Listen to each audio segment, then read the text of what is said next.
Good evening, Whisky Club members. It is Craig here, your head of Whisky Creation. I'm in Glasgow and we're here today to talk about our March Whisky of the Month. Where are we? There we go, the Redbreast 10-year-old Distillery Exclusive. And who better to chat us through this dram than the master who made it? We are joined today by Master Blender Dave McCabe, who's in charge of Redbreast and I think everything else that's happening at Midleton as well. Dave, how are you this morning? Good, Craig. Thanks for having me today.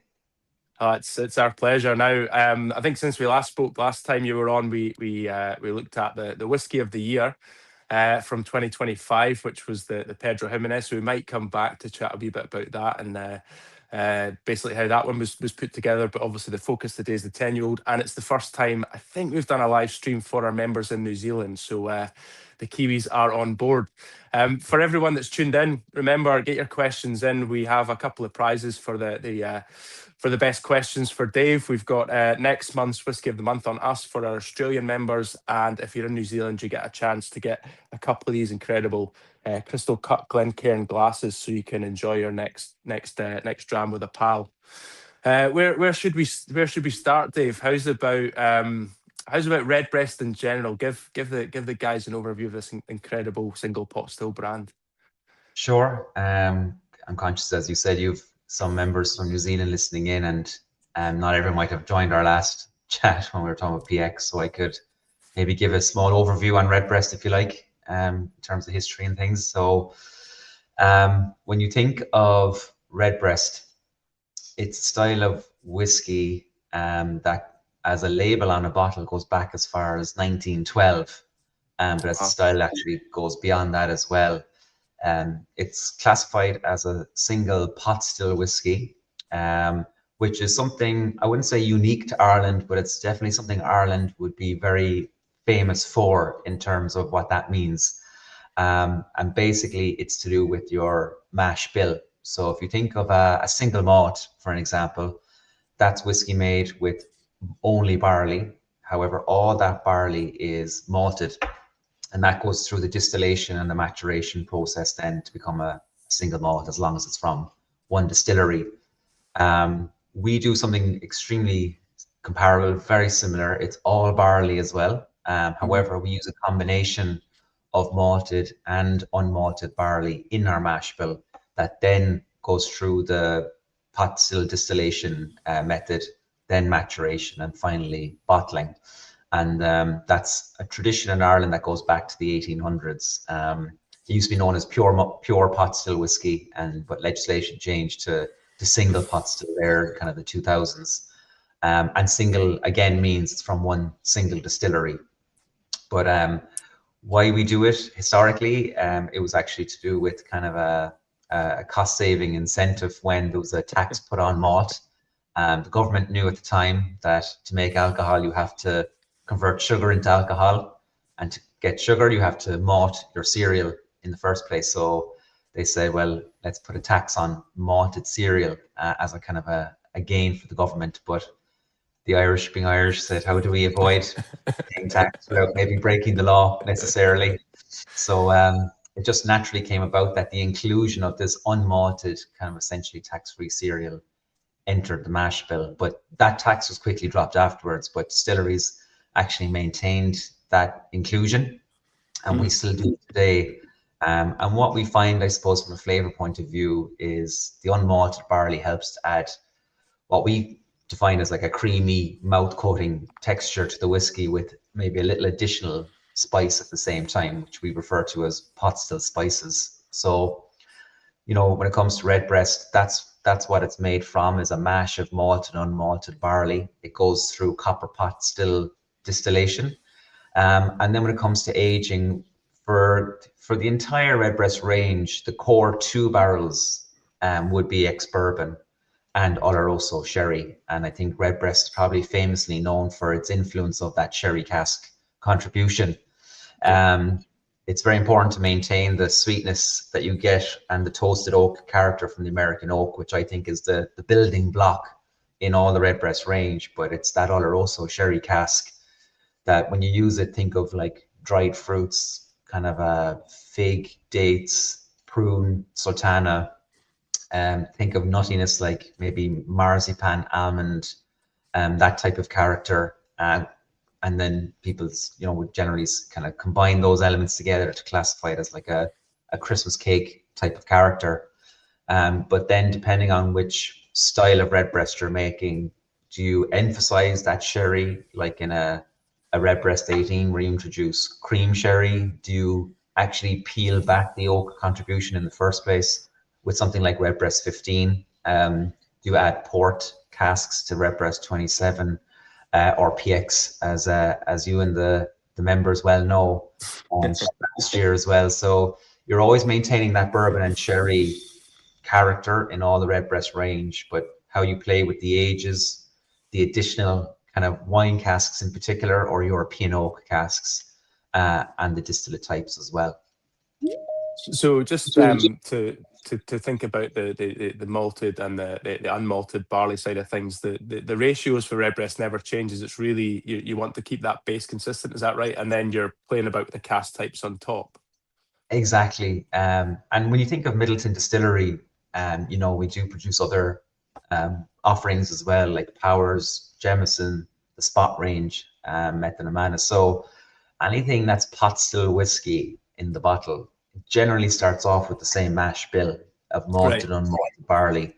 And you're looking at about 60% unmalted to 40% malted.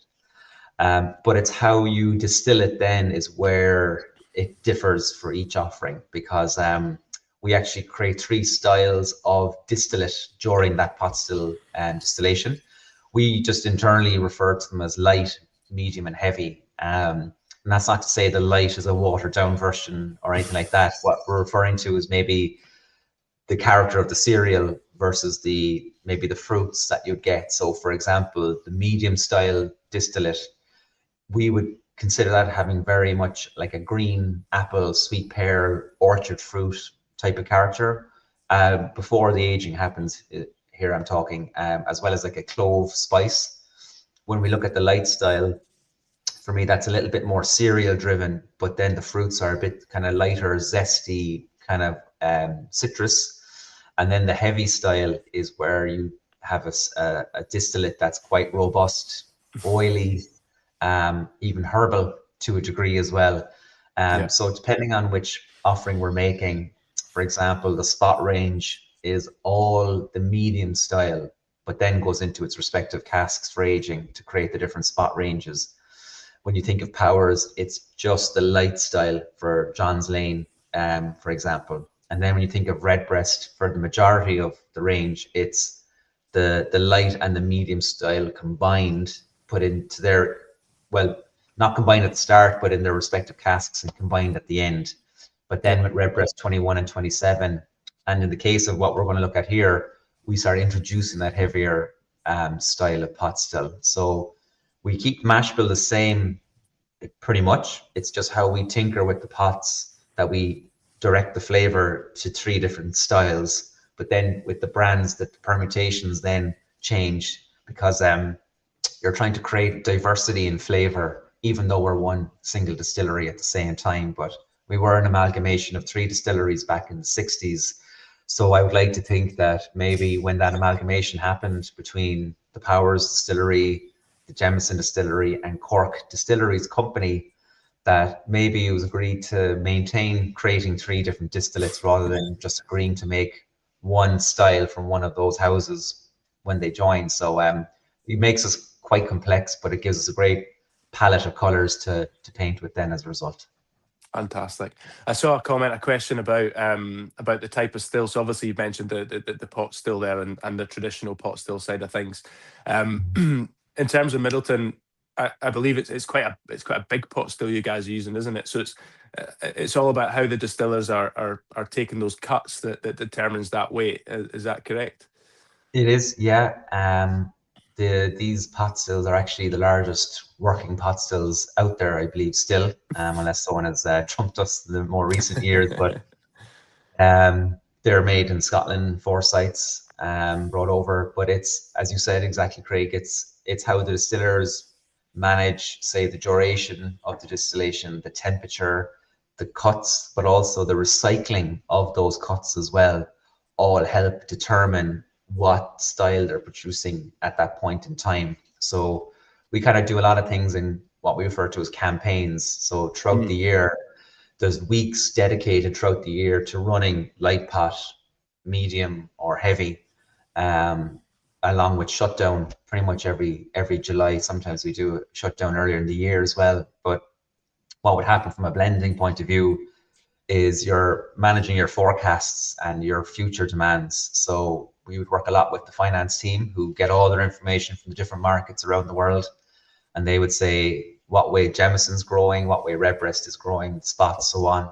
So based on all those formulations, when you work it back to how much volume of each distillate type needs to be made in the year, that in the future will satisfy all the individual brands it's used in, you're managing that as well. So for this year, what we're producing in terms of pot still spirit, I'll know how much of it needs to be the light style, how much needs to be the medium, and how much needs to be the heavy, that in the future, then I have enough of each that will work into the formulations that it's needed for going forward. On top of that, then you're managing how much first fill bourbon barrels that light, medium, heavy goes into, how many second fills, third fills, sherry, and so on as well. So it's a busy one, but it's always making sure you're never running out of stock more than anything. So you're the master of predicting the future, the master of spreadsheets, and the master of obviously working with the past. I think probably a good question that a lot of members ask us is, how do you then deal with, you know, an upstart like the Whiskey Club coming in and saying, I'd like something completely different from what was in your plan? Have you got stuff up your sleeve? How do you deal with experimentation and opportunistic stock? It's a really good question, because when you're creating a new brand, or not even a new brand, like it could be like something for yourselves, like a one-off batch of something. It's not like you're giving me 10 years notice for a 10-year-old whiskey that I can make extra spirit today and put into different barrels. I'm pulling mature whiskey now, but I have to make sure that what I'm taking out of inventory to make something unique for yourselves or whatever, is that it doesn't impact any brands that would need it going forward, that I wouldn't be able to be in a position to make that product then as a result. So the trick is always make a little bit more than you need, but don't tell anyone when you can help it. So what you do is you make a bit more, or as your whiskey's maturing, which is always a really good one, as your whiskey's maturing and it's in bourbon barrels, and we might get in some interesting casks, kind of like PX as an example. Yeah. Instead of putting new distillate into those PX, into all of those PX casks, I might put new distillate into some, but then I'll take maybe 4 or 5 year old already matured whiskey in bourbon, maybe second fill bourbon, that it's not overly oaked at the same time, and move it into the PX and leave that for another 5 or 6 years. So I've created something very interesting then that has huge PX contribution, but it has that bourbon character underneath it. But at the same time, that still creates an idea of what Redbreast is, because it's always bourbon and sherry wine to a degree in Redbreast. So when requests come in to make something unique or whatever, the questions I always ask is, okay, well, what's the volume? Is it going to be a one-off batch, which is really good because I can pick very interesting stock, knowing that I don't have to repeat that and run out of potential things that I mightn't have much volume of, or is it permanent? And if it's permanent, that's the big challenge, because if it's big volume and it's going to be permanent, it's going to have a bigger impact on my inventory, as well as how much spirit we have to make for every year going forward. So we do kind of models and scenarios. So I'll create a prototype in the lab here of something I'm trying to achieve with my liquid brief, seeing what's working, knowing my stock, that if I use these and these percentages, it won't really impact the brands that also use these cask types as well. And then you run the model with that new product in your kind of scenario system, and it'll kind of tell you, okay, you're good to go, or you're going to run into issues in the future unless you make more of X, Y, and Z as well. So there's a bit of work behind it. It's a bit of plate spinning. I mean, for those watching along, I don't think I've heard a better invite to get in the comments what you'd like to see from Dave, because he's got to plan so far in advance that if we get our comments in now, he might have something for us in a few years' time for future Redbreast release. So if there is a particular cast style or something you'd like to see, do let us know. One of the things that popped up in the comments, which I was actually quite intrigued by, was there's a question there about peat. Have you ever experimented with getting a smokiness in the whiskey? Is that something that you've looked at with Redbreast or any of the Midleton brands? Definitely not with Redbreast. I think the idea there is it's such a traditional style of whiskey and brand, and I look at my role here is kind of maintaining that I don't diverge the brand off its rails too far by trying to be unique and or a maverick in that way. But we've never distilled peated malt here or peated cereal. But what we've done as a trial years ago is we actually took some ex-peated whiskey casks from Scotland and we put some spirit in them. So we've done trials, but we've never worked with peat really. And I remember asking our malting company that we work with, Malting Company of Ireland, would they ever do a run of like a peated malt on trial or as an experiment? And they said they wouldn't, because if they did one batch of peated malt in their maltings, they would never be able to unpeat their maltings, but the smell would never go away. So I'm not sure where you could get peated malt now in Ireland, maybe further up the country, actually, maybe in Kildare and places, but we've never run any peated distillations here for sure. But historically, Irish whiskey, particularly in Cork, there was virtually no peated whiskies made. There's only one I can think of, which is probably Hewitt's whiskey that was made in Cork in the 1800s. But other than that, it wouldn't be something we're typically used to working with in the first place. Yeah, look, I'll be honest. It's getting out of the Maltons is a problem. Getting out of your distillery is also a problem. You'd have tails of peat running through your production for the next little while. Yeah. Now, we definitely want to get onto casks, but just one final question around the different pot styles, because Graham Stevens has asked a cracker. It's maybe a little bit geeky, but I think the folks that are tuned in are up for this. So you've got your three different types of distillate. Have you ever done a release where it's entirely heavy pot still distillate? Would you ever consider that? And then I suppose as a follow-on, can you just give the folks at home who've opened their Redbreast 10-year-old a wee bit of an insight into how the heavy plays into the product that they've got in their glass tonight? Because it's quite a cool little story. Sure. The first question, I suppose, to answer is we haven't done any batch of whiskey in terms of multiple casks of a release where it's been all of that heavier style, but we have done single cask releases where that single cask is that heavier style distillate that's been bottled. So there has been some, I'd have to look through over the years of what single cask Redbreasts we've done, but there'll definitely have been a few that would have been, say, sherry matured, heavy distillate type that's been released and bottled, but we've never done like a large batch where it's all entirely that heavier style. Frankly, we don't make a huge amount of it. Like it's the smallest of all the distillate types we make. It's the smallest out of all six. And I talk about six, I mean the three pot stills we make. And we also make grain whiskey. We make three styles of grain whiskey as well. But that heavier style is the smallest in volume. But we normally would keep it for the likes of Redbreast 27 and 21. We'd also use it if it's matured in bourbon in the likes of Midleton Very Rare. But when we looked at Redbreast 10, when we made a number of years ago, we thought it might be a nice idea to showcase to people what it's like at kind of a younger age as well. So what we're looking at tonight, which is the Redbreast 10, there's actually all three distillates in this glass with an age statement of 10. But in fact, the whiskey in this batch actually goes up to 16 years of age. So there's a nice age range there. And what I'd like to think it contributes, if you like to nose it as well. First of all, you'll have to get behind the dark fruits and things like that. But if you pick up any little bit of like maybe a licorice character in there, small herbal note or that licorice spice. I'd like to think that's nicely being contributed to by the inclusion of that heavier style distillate, because as new make, it is quite herbal but spicy as well. Like, do think of licorice a lot. Menthol as well would be another descriptor, but you can see it's mellowed from time, but it's you can kind of find it in the back.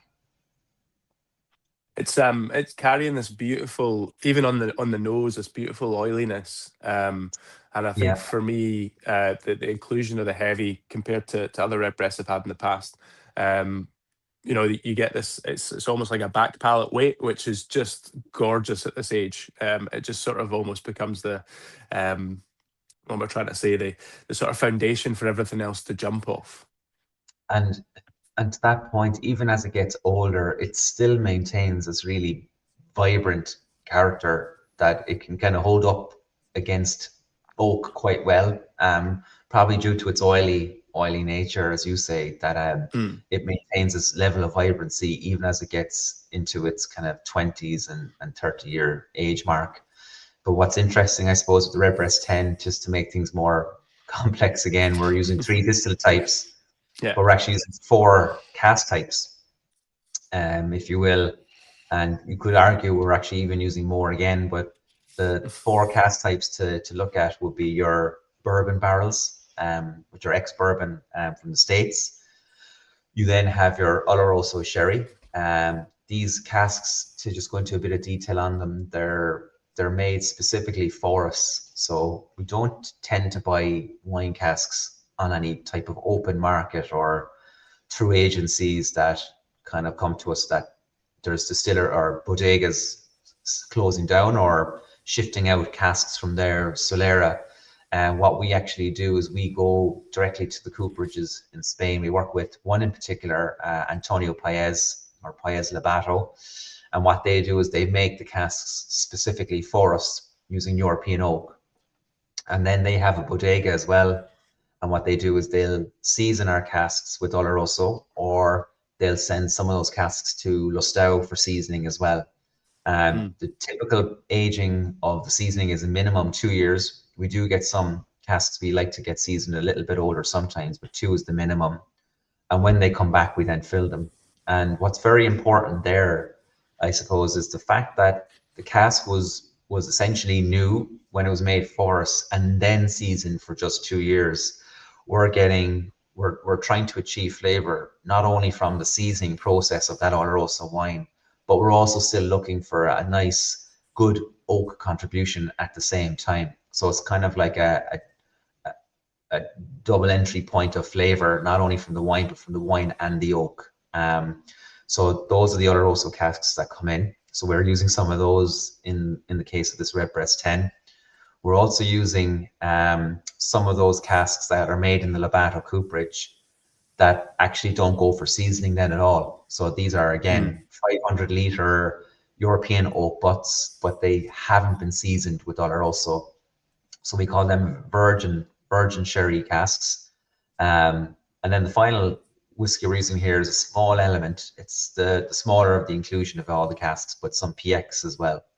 And that whiskey that's been in the PX started out in bourbon and moved into PX. And it's now 13 years of age, but it would have spent 3 to 4 years in the PX prior to being used in this batch as well. So there's a nice mix in there.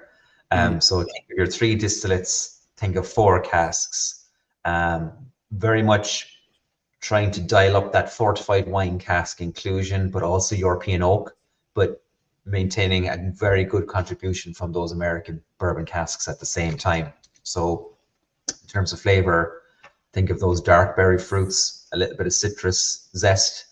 I would like to think as well, you might get like a kind of a chocolate character in there as well.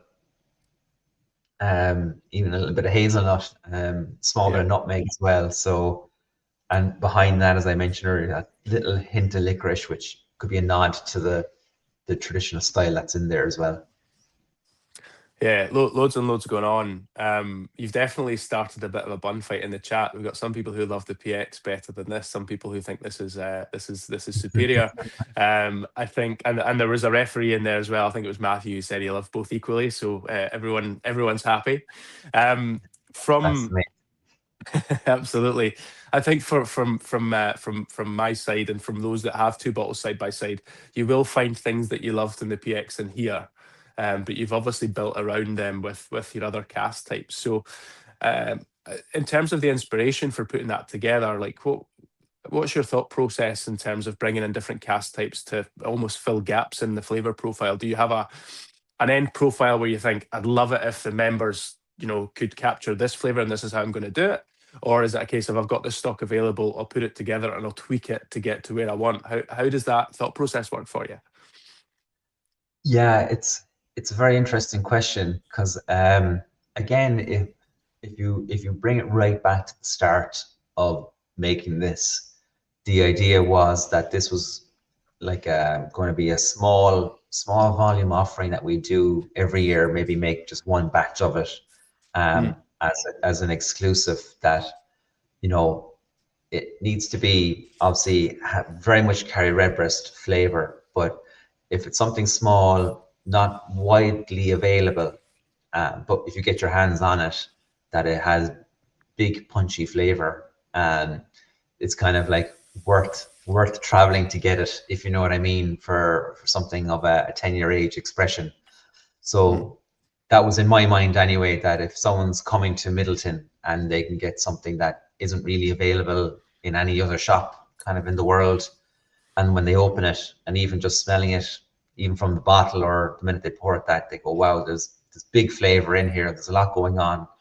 But still very much Redbreast. How would I achieve that? So I think by paying homage to all what's in all the other Redbreast range as well is the three distillates are within the Redbreast range. So I thought, that would be a nice thing to do to include all three. But also by bringing in that heavier style at the younger age, showing people something that isn't that commonly seen in other expressions that we've done. mm. So something nice there. And then just trying to emphasize the input from the European oak and the seasoning from Spain with that one bodega that we work with particularly, which is Paez. So by emphasizing the oak, by bringing in those virgin sherry casks into the mix, by emphasizing the sherry wine contribution, not only with Oloroso, but bringing in that sweeter, luscious, textured PX at the same time. But also, it's very important that in the bourbon barrel inclusion, I'm using not only first fill, but I'm actually using second fill as well. And with the sherry, not only am I using first fill sherry, I'm using second fill. So I'm just trying to find the balance of emphasizing European oak and wine without losing the spirit character. So by gently including some whiskies that are in less giving oak, they're now trying to corner the distillate influence from this side. So I'm trying to meet oak, I'm trying to meet wine, and I'm trying to meet spirit in a way that you can identify everything in there in some way, but without it being totally out of balance at the same time, and recognizable as like something in a Redbreast lineup you would expect to see. So it's a lot of tweaking and adjusting, because those virgin sherry casks are quite giving. So it's kind of trying to really find a balance. But I think, as I was saying earlier, with that heavier style spirit, it maintains a vibrancy against a lot of oak, and I think that can be still seen here to a degree.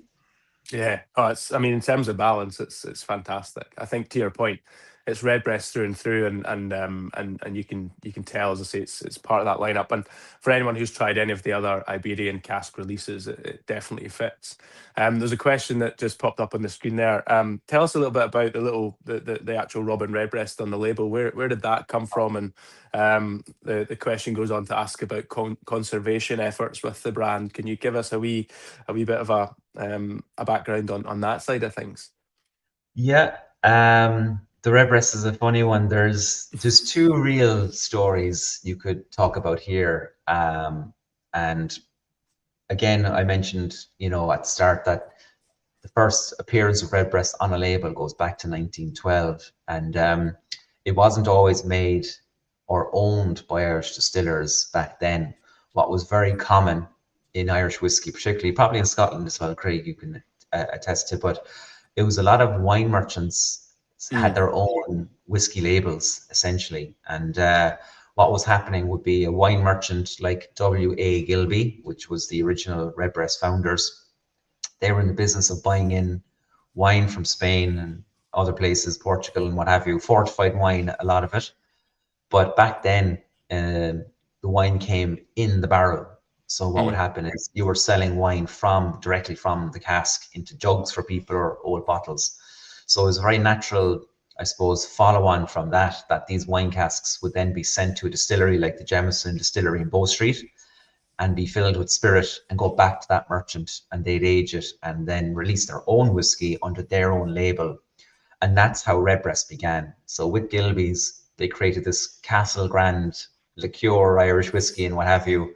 But they would say on the label JJ&S, so they would kind of help consumers know where the provenance of the spirit that's in the barrel came from. So John Jameson and Sons. So that was the origination of this whiskey. So that's why we still today maintain a good sherry cask inclusion in this to link back to history. But how the name came about, the one funny story, I suppose, is that one of the chairman at the time was a Gilby family member, but apparently he was a big ornithologist, a big bird watching fan, and the story goes he wanted to name 3 of the whiskies after 3 birds: the robin redbreast, the yellowhammer, and the chaffinch. And if you were a fly on the wall in that meeting, I'm sure a lot of eyes were looking up at the ceiling going, oh my God, just let him call one whiskey after one bird and be done with it. And they think, as one story goes, that's how the name Redbreast appeared. But we have an archive, and when you hear back on the history of how people drank whiskey and how they ordered it, there's another story which I find equally interesting. And the really old bottles of Redbreast were quite squat and fat, but they had a bright red label on them for a period of time. And like back in the early 1900s up to the probably 1940s and 50s, a lot of people might have been ordering drinks, but illiteracy would have been very high and very common, so people mightn't even be able to read what's on the label. So there's very much an understanding that people would have seen this on the shelf and said, give me that one there with the red crest or the red breast. And they think that's how it became known, almost like a nickname, the one with the red breast, that they changed the name to that later on in 1912. So it's an interesting naming convention with an interesting story or two behind it at the same time.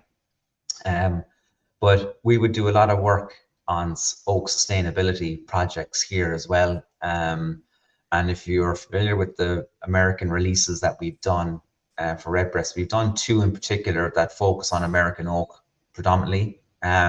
Redbreast Kentucky Oak Edition and Missouri Oak. But we wanted to do this type of traceability study with understanding, can we procure oak that's been grown in a sustainable way that can make it through the chain of custody right back to the distillery and not be mixed with any other wood type or oak, that you don't have, I suppose, a traceability of origin from where it's from. So, we work a lot with this kind of non-governmental organization titled PEFC, which is the Program for the Endorsement of Forestry Certification. So it's easy to get PEFC oak in Europe, but it's very difficult to get that in America. So we thought if we could talk about that more in the States with foresters, people who manage people's estates and what have you, that if you were able to get landowners to look into PEFC and there's another one, FSC as well, that they'll understand if they don't clear fell their forests, but if they're pick and choose the best oak for coopering and leave the age of the forest kind of stagger, that you don't have a very old forest, but you don't clear fell either, you actually increase the value of that oak that people are willing to pay. Plus it goes back more to the landowner then directly through an agency who might take the biggest kind of chunk of change from purchasing staves. So we worked with a family. They were in Kentucky. They're a farming family, but their father had bought the land for their sons, and working with them, we were able to fell some oak, have it directly brought through, and have them maintain or obtain a PEFC certification that increased the value of the oak that they bought. But it helped. They were managing their forest anyway, but it just sent a nice message through from a product release that we had this family, the Taylor family, we had them actually come to the release and talk about what they do from a forest regeneration program. And that led us to the Missouri Oak, where he worked with he's a lecturer in the University of Pennsylvania for ornithology, Jeff Larkin. And what we did there is another study in Pennsylvania with some of his students.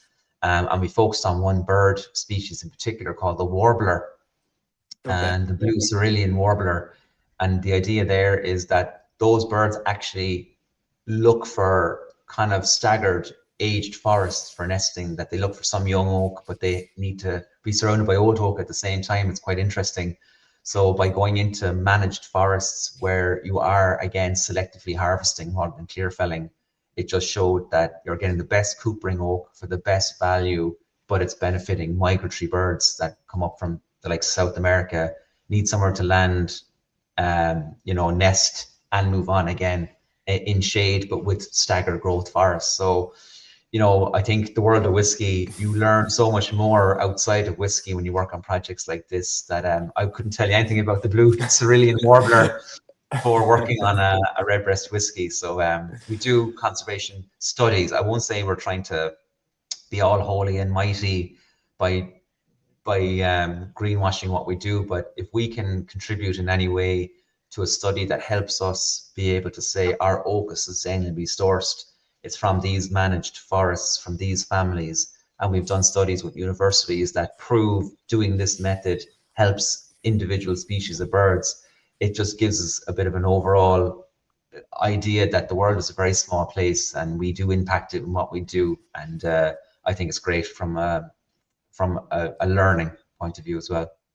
Yeah, it's so important, and it's I think that oak sort of supply chain is not really understood so much by us whiskey drinkers, and it doesn't really need to be, I suppose. But when you kind of peer behind the curtain, it's great to see that brands are taking such a socially responsible sort of stance on it. So I mean, the only question that came to my mind about birds, and we'll not go down this route, but it was who would win in a fight between a famous grouse and a redbreast. But we'll not go there.